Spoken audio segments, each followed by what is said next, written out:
J'ai beaucoup insisté et forcé le trait sur cette table que j'avais remarquée. J'ai insisté beaucoup et tellement pour forcer le trait sur cette table que j'avais remarquée. Les lumières LED éclairaient ma mère, qui n'avait été que dite comme étant une Jane Doe, une femme parmi tant d'autres sans identité. Alors aujourd'hui, je prends le temps pour m'asseoir au bord de la falaise, en dessous de laquelle il y a une petite rivière. Je force le trait sur cette rivière et sur cette falaise, au bord de la grande baie vitrée et au bord de la fenêtre. Je me souviens encore de la lumière. Je me souviens encore de l'odeur du sang. Je me souviens encore de l'odeur du métal que j'avais en bouche quand je suis arrivé. Je me souviens de tout ce qui s'est passé là-bas. Mon GSM qui était en train de charger sur le côté. Juste à côté, les appareils médicaux. Juste à côté des appareils médicaux, il y avait encore les scalpels qui étaient couverts de sang. La lame était encore couverte de sang. Et j'étais juste à côté de ça. J'ai posé ma main sur le côté, à côté de ma mère. J'ai gardé ma main sur sa poitrine. En gardant ma main sur sa poitrine, j'ai laissé ma main et j'ai regardé. J'ai regardé son visage, ses beaux yeux bleus et verts. Je suis resté assis à côté d'elle, regardant la falaise. J'insisterai beaucoup sur la falaise, car c'est un endroit sur lequel je venais me recueillir avec elle. Je venais me recueillir avec elle dans cet endroit, la falaise, et je me posais. Je me posais par terre, sur l'herbe, et elle venait à côté de moi. La nuit, la falaise, on ne l'apercevait pas.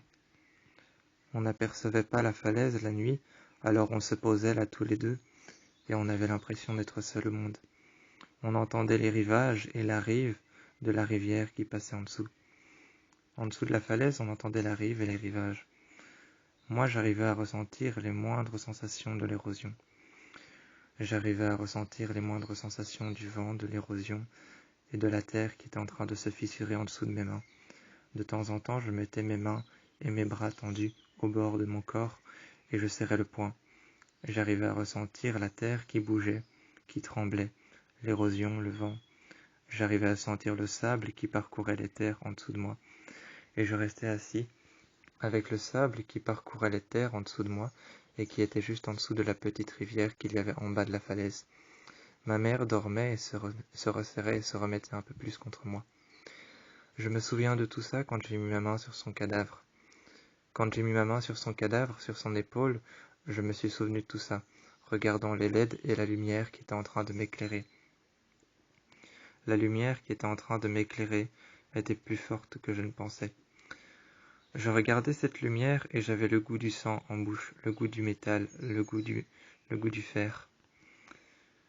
J'ai regardé sur le côté la grande baie vitrée. Sur la baie vitrée, j'ai vu que la pluie frappait de plein fouet, laissant des gouttes qui tombaient. Laissant des gouttes qui tombaient, la pluie frappait de plein fouet sur la grande fenêtre.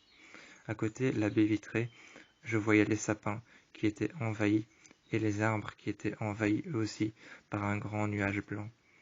Ils étaient envahis par un grand nuage blanc et je ne voyais que les sapins, que le dessus des sapins. La forêt, elle, avait disparu. Les arbres étaient morts, il n'y avait plus aucune lumière. Il n'y avait plus aucune lumière, mis à part celle du nuage blanc et celui du soleil qui était en train de disparaître petit à petit. J'entendais le bruit des oiseaux, mais à part ça, rien d'autre. Le silence derrière moi, ma mère allongée sur une table et le goût du sang en bouche. Je regardais tout ce qu'il y avait autour de moi, les appareils médicaux, et je regardais les appareils de chirurgie. Elle était là allongée avec une lacération en Y, avec une incision en Y sur le torse, sur le thorax avec une incision en Y. Je la regardais.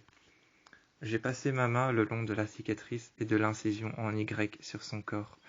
Je l'ai regardée et je me suis assis sur la chaise à côté de mon GSM qui chargeait. J'ai pris le temps de la regarder et de penser à elle. Je me suis mis derrière elle, derrière son cadavre, et j'ai pris ses cheveux que j'ai tressés. J'ai tressé ses cheveux en regardant par la grande fenêtre. Je les ai rincés et je les ai lavés. Je les ai lavés avec de l'eau qui m'a été donnée, de l'eau chaude, brûlante, qui sortait de l'évier. De l'eau chaude qui avait été remplie dans l'évier et qui sortait du robinet directement, de l'eau de montagne qui avait été chauffée. J'avais rincé ses cheveux, et j'ai tout de suite lâché ses cheveux pour mettre mes mains un peu plus proches d'elle. Je me suis rapproché un peu plus proche d'elle, et j'ai pensé à tout ce qu'on avait fait. J'insisterai beaucoup sur la falaise parce que c'est là que je l'ai vue pour la dernière fois.